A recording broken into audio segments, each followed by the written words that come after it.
So I come home, my house smells like crap because the dog decided to take a big dump right here in front of the TV.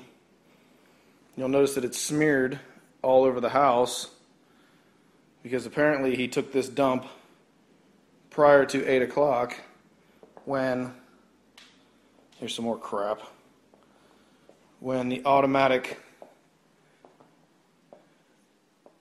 iRobot is set to take off to do a little house sweeping while we're not home.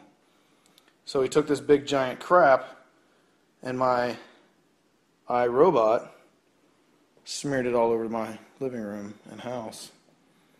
I couldn't be happier right now. Unbelievable. Dragged it onto that rug carpet thing. I guess we're going to have to throw that thing away now. I don't know about cleaning that. I can't even walk around the house. There's crap everywhere. You gotta be kidding me.